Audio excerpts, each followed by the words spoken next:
నువ్వు నోట్లో నాలుగు లేని మగాడివి. నాలుగు లేదా? ఎందుకు? పొత్తి రుచిని చూడటానికి మాత్రమే. మీ ఆవిడ చెప్పిన దానికంతా అందాన తారా అనడానికి మాత్రమే పనికొస్తుంది. నీ భార్య వల్ల చాలా రోజులు బాధపడ్డావు. ఇప్పుడు ఆ బాధకు అలవాటైపోయావు. ఈ ఇంటి పెత్తనమంతా నీ ఆవిడదే. నీ భార్య ప్రాణం ఎక్కడుందో తెలుసా? ఆవిడ శరీరంలో లేదు. నా ప్రాణం నాలో లేదు, నీలో ఉంది. నువ్వు నాలో ఉన్నావు. తల్లి, నీ అనుగ్రహం ఎల్లప్పుడూ నా యందు, నా కుటుంబం యందు, నా బిడ్డల యందు, నా బిడ్డల యందు కరెక్ట్గా ఉండేట్టుగా ఎప్పుడు కాపాడు తల్లి. సూర్యుడు భూమి చుట్టూ తిరుగుతున్నాడు, భూమి మీద ఉండే మనుషులందరూ నీ చుట్టూ తిరుగుతున్నారు నీ అనుగ్రహం కోసం. తల్లి, ఎల్లప్పుడూ మమ్మల్ని చల్లగా కాపాడు. ఏడుగొండలవాడ వెంకటరమణ, నాయన నేను చెప్పినట్టు నీ మొక్కుబళ్ళని తప్పకుండా తీరుస్తున్నాను. ఒక్క సహాయం చెయ్యి. ఆ మహాలక్ష్మితో చెప్పి మా ఇంట్లో ఎప్పుడూ ఉండమని కాస్త సిఫార్సు చేయనాయన. నీకు ఒక రత్నం లాంటి కూతురు ఉంది. పేరు కూడా రత్నమే. నువ్వు చెప్పాలా నేను చెప్పాలా? మీరే చెప్పండి స్వామి. ఆ కూతురు తల్లి పోలిక, కానీ లక్షణాలన్నీ నీవే. సరే, ఆ అమ్మాయికి పెళ్లి అయిందో లేదో చెప్పండి చూద్దాం. అనుమానంతో ఎందుకు పిలిచావు? అయ్యో, తక్కువ. అదొక పెళ్ళ? ఆ పెళ్లిలో కూడా జరిగిందా? జరిగింది. ఇప్పుడు ఆ అల్లుడు ఈ ఇంట్లోనే ఉంటున్నాడు కదా. నేను ఇంట్లో ఉండిపోబట్టే కదా అటు మా నాన్నకేమో చెడైపోయాను, ఇటు మీ అమ్మకేమో చులకనైపోయాను. కట్నం లేకుండా నేను తీసుకొస్తే మా నాన్న పంతానంటున్నాడు. కట్నం సంగతి తెచ్చితే కాళ్ళు విరగొట్టి పొయ్యిలో పెడతానంటుంది మా అత్తగారు. ఇప్పుడు నేనేం చేయను? ఏడవద్దంటున్నాను. నీకే మీరు చెప్పిందంతా నిజమే అనుకోండి, కానీ ఇంట్లో మీకు ఏ ఇబ్బంది కలుగుతోంది? నేనున్నాగా. నువ్వు ఉన్నావా? ఇలాక్క ఉంటావు. ఉన్నవే ఎందుకు? మీ అమ్మ ఏమంటుంది? ఈ ప్యాంట్లేమో లంగాలా ఉన్నాయంట. ఈ లంగా ప్యాంట్లు వేసుకోకూడదంట. ఇంకేం వేసుకోను? లంగాలు వేసుకోనా? వేసుకోండి. వేసుకోనా? లంగాలు వేసుకోనా? లంగాలు వేసుకోనా? మీ అమ్మ వచ్చినా సరే, అమ్మ వచ్చినా సరే. ఏమిట్రా? ఏమిటి ఏదో అమ్మ అమ్మకి అమ్మ అని ఏదో అంటున్నావేంటి? అదే అమ్మకి అమ్మ అమ్మమ్మ. అమ్మమ్మ ఒళ్ళు దగ్గర పెట్టుకోమందా? అవునవును.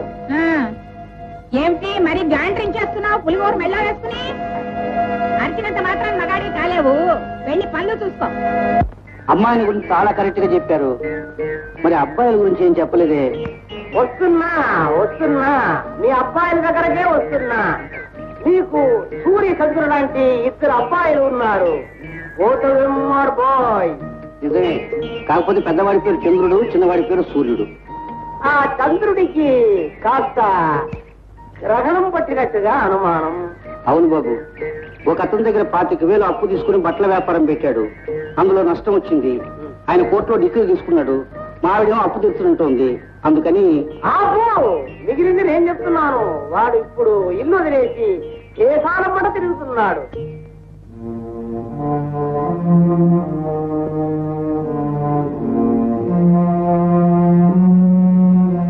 ఒక బిడ్డ తల్లి అయిన అతని భార్య ఇప్పుడు నీ మొగుడు చేతుల్లో, నీ ఆవిడి చేతుల్లో ఉంది. ఏమ్మా ఇంకా బట్టలు ఉతకడం కాలేదు? వంటంతా అలాగే ఉండిపోయిందే. ఈ పని ఇంతసేపు అయితే ఎలాగే? 11ంటికి నేను భోజనం చేస్తానని నీకు తెలుసు కదా. పెద్దతనం ఆకలికి ఉండలేను. ఈ కాలం పిల్లలకన్నీ చెప్పి చేయించాలి. అయిపోయింది. త్వరగా కానీ. ఒరే, ఎక్కడున్నారా సన్నాసి? మరి మా రెండో అబ్బాయి సూర్యాని గురించి ఏం చెప్పలేదే. హీరో ఎప్పుడు సూర్యుడిలాగే ప్రచండంగా వెలుగుతాడు. ఈ ఇంటి కష్టాలన్నీ ఇలా ఇలా ఇలా తీర్చేస్తాడు. ఇప్పుడు ఏం చేస్తున్నాడో తెలుసా? BA final year. బిఏ మొత్తం ఎన్ని సంవత్సరాలండి? 3.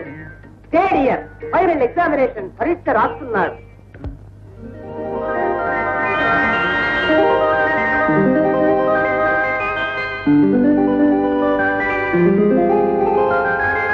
అంతా కరెక్ట్ గా చెప్పారండి. చెప్పారు కాబట్టి ఈ సాల్వా రవీంద్ర భారతిని ఇచ్చారు.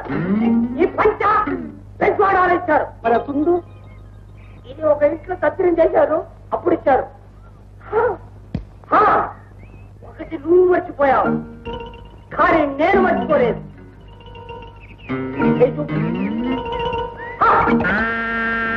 ఈ రేఖ ఎందుకు దాచావు? నేను దాచలేదు. ఎందుకు దాచావు? అయ్యో నేను దాచలేదు. ఇంట్లో ఒక అబ్బాయి ఉన్నాడు. ఆ అబ్బాయి తల్లి చచ్చిపోయేటప్పుడు ఆ అబ్బాయిని, వారి ఆస్తిని మీ ఆవిడ చేతిలో పెట్టిపోయింది, అవునా? ఏమిటా ఇది? పాలు విదగమంటే ఇంకా ఇక్కడే కోరుస్తున్నావు? నువ్వు బలేనవే. నలుగురు నన్ను తొలగ చూస్తున్నారు. ఎందుకు? ఏమైందని? నాకు డబ్బు లేదని నా పల్లెటూరు నాకు ఇచ్చి నేను మా ఊరు వెళ్ళిపోతాను.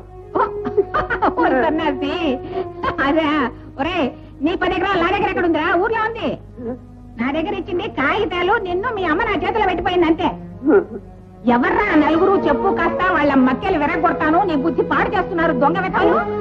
ఇదిగో చూడకెలా, నీ దగ్గర 10 ఎకరాలు ఉందని తెలిస్తే ఈ నలుగురు వెధవలే కాదు, ఇంకా 10 మంది వెధవలు కలిసి నీ చుట్టూ చేరి నిన్ను పాడు చేస్తారా? పడైపోతావు. దగ్గర డబ్బు ఉందని తెలిస్తే అంతే ప్రపంచం. నా దగ్గర ఉందనుకో జాగ్రత్తగా ఉంటుంది. మా పిన్ని తోమంటి మరి నాకు పొట్టి పొడివెక్కి ఎప్పుడు గుర్తిస్తావు? నీ పెళ్లి గుర్తించాలి. అబ్బా,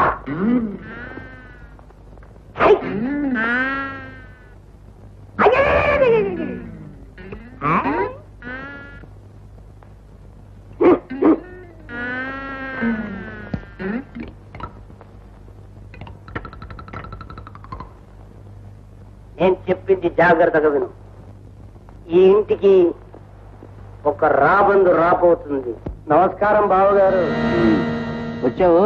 ఇదిగా వచ్చావు అని సాగదీయడానికి, వచ్చావా అని అనడానికి మధ్య చాలా లిటిగేషన్ ఉంది బావా. నువ్వు ఎట్టా అన్నా సరే నేను వచ్చాను. నేను చచ్చాను. ఇక లోపలికి పో. అక్కయ్య, అక్కడికి దండం పెట్టు. నమస్కారం అత్తయ్య. చెచే, ఏ మొహం పెట్టుకొచ్చావురా అక్కయ్య అంటూ? పెద్దవాడిని బట్టల షాప్ అని వ్యాపారంలో దించి వాడిని ముంచి ఉన్న డబ్బంతా కాజేసి వాడిని మోసం చేసి అక్కయ్య అంటూ వచ్చావు, సిగ్గు లేకుండా కూతుర్ని వెంట పెట్టుకుని. ఏమిటి అక్కయ్య, అల్లుడు దురదృష్టానికి నన్ను తిడతానే? నేను ఎట్లాంటి వాళ్ళు కావాలంటే చూడు. 50 ఎకరాల సుక్షేత్రమైన మాగాని నానా గడ్డి గడిచి సంపాదించుకున్నాను. మొత్తం నీ పేరున ట్రాన్స్ఫర్ చేయించి దస్తావేజులతో సహా తీసుకొచ్చాను. తీసుకో తీసుకో, చూస్తూ ఉండు. ఒంటికి ఇంటికి బంగారం పూత పూయించేస్తాను. ఎరా 50 ఎకరా నా పేరు రాశావా? కారణం? కారణమా? దీనికి అన్నానుగా అందుకు.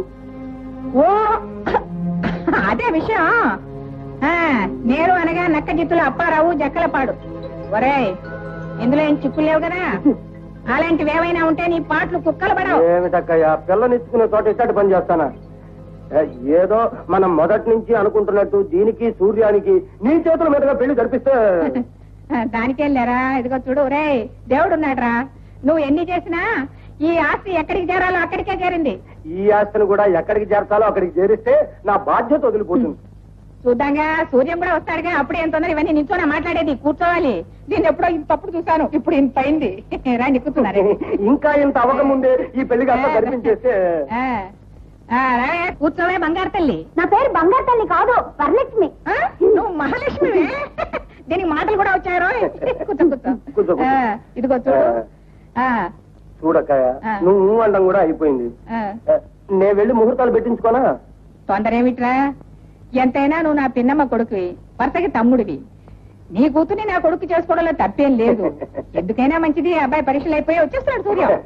వాటితో కూడా మాట చెప్పి తేల్చేద్దాం.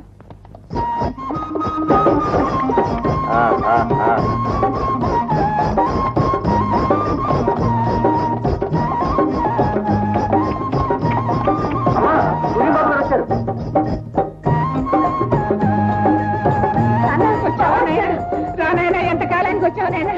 ఎంత చిక్కిపోయినావురా? ఆ పట్న మాసంలో అడ్డమైన హోటల్ తిండి తిని పూర్తిగా చిక్కిపోయినావు నాయనా. అయ్యయ్యో,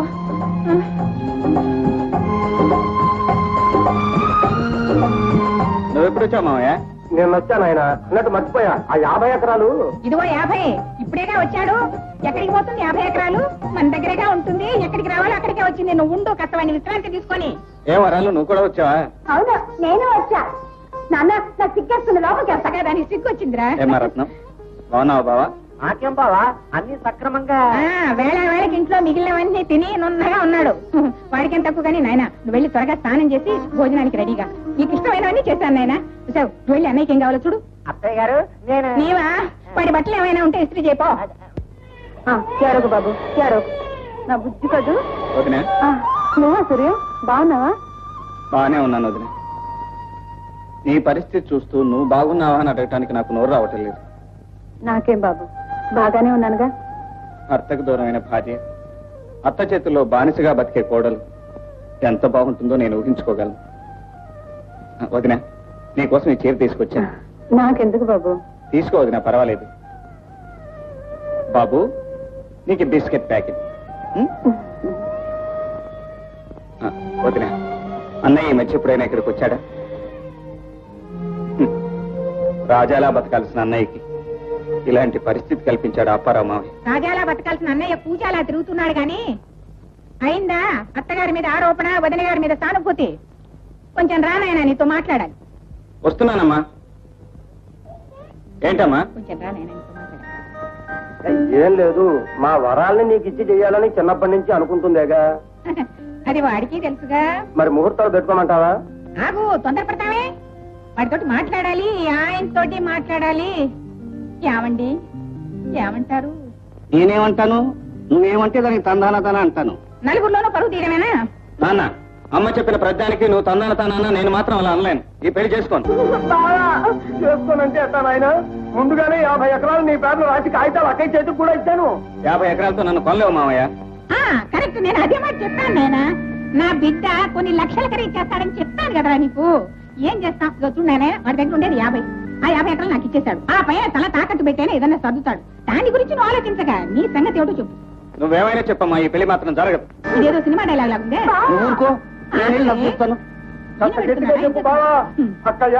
ఏమిటి దారుణం? ఈ పెళ్లి జరగదా? ఏమిట్రా అపశకునం మాటలు? పెళ్లిళ్ళు జరుగుతాయి. ఇప్పుడు నీ కూతురు కొంచెం క్రాక్ అని మా వాడికి సన్మానం. అమ్మాయి ఎడకే, నేను వాడి అభిప్రాయం చెప్తున్నాను. మరి కాలం అమ్మాయిలు సినిమాలు గినాలు చూస్తారుగా. కాస్త ఈ మాదిరిగా ఉంటే లూజ్ అని. ఈ 50 ఎకరాలు మండిపోను. 50 ఎకరాలతో ప్రపంచం కొట్టానంటావిట్రా? ముష్టి 50 ఎకరాలతో ఏమవుతుంది కాలంలో? అది కాదు, ఒకసారి ఇచ్చిన తర్వాత నానా అంటావిటి. మా మామ మా అంటే మా భూమి, మా దేశం, మా ఇది. అన్నయ్య చేత బట్టల వ్యాపారం చేయించి దొంగ లెక్కలు చూపించి బెదరగొట్టి మనకు కాకుండా చేశాడు మామయ్య. మీ అమ్మ తిట్లు శాపనార్థాలు నీకు తెలిసినవేగా. నువ్వు ఈ పెళ్లికి ఒప్పుకున్నావంటే నాలాగే కీలు బొమ్మలాగా తయారవుతావు. మీ అమ్మ నేను ఎలాగో మారం. నీకు బోళ్ళంత భవిష్యత్తు ఉంది, దాన్ని పాటు చేసుకో. ఎంత పనిచేస్తాడో చూడండి, సూర్య ఎంత పనిచేస్తాడో చూడండి. ఏమిటి, ఏం జరిగింది? ఉత్తరం రాసి పెట్టి ఇల్లు విడిచి వెళ్ళిపోయాడండి. మీరే కదా పంపించారు వాడిని? అయ్యో నాకేం తెలియదు, నీ మీద ఒట్టు. తిట్లు తినేసరికి ఒట్లు పెట్టుకుంటారా? మీరు తేలండి, తేలు పైకి కనిపించరు. వాడికి పెళ్లి ఇష్టం లేకపోతే వాడి సంగతి ఏదో నేను చూసుకుంటాదని వాడికి అబద్ధాలు చెప్పి ఎందుకని పంపించారు? పెద్దన్నయ్య ఎప్పుడు వస్తాడని ఎదురు చూస్తుంటే చిన్నన్నయ్య కూడా వెళ్ళిపోయాడు. ఆ అదృష్టం అందరికీ ఉండదక్క తల్లి. అదే అదృష్టం అనుకుంటే వాడి వెనకాలే మీరు వెళ్ళి ఉండొచ్చుగా. ఎవరాపారు? తెరడంతా వెతికాను, పావు ఎక్కడా కనిపించలేదు. ఇప్పుడు ఎలా ప్రేమించేది? ఇదొకటి నా ప్రాణానికి క్రాకు. మా బాధలో మేము ఉంటే మధ్య నీ బాధ ఏమిటి తల్లి? బాధ కాదు మావయ్య, బావని ఘాటుగా ప్రేమించమని మా నాన్న గట్టిగా చెప్పి వెళ్ళిపోయాడు. అందుకే ఇప్పుడు ఎలా ప్రేమించేదని అడుగుతున్నా. నీ ఘాటుకు తట్టుకోలేకనే వాడు పారిపోయినాడు. వాడు వచ్చిన తర్వాత తీరిగ్గా ప్రేమిస్తూ గాని అందాక మమ్మల్ని ఊపిరి తీసుకొని తల్లిని కాదని, ఇల్లు కాదని, తండ్రితో మంతనాలాడి వాడు పట్టానికి పోతాడా? అక్కడ వాడి గంజి నీళ్ళైనా దొరుకుతాయా? గంజి నీళ్లు దొరకకపోతే పట్నవాసంలో కుళాయి నీళ్లు సమృద్ధిగానే దొరుకుతాయి అనుకుంటా. అవును మరి, నీ సలహా విన్న వాళ్ళకి కుళాయి నీళ్లే గతి.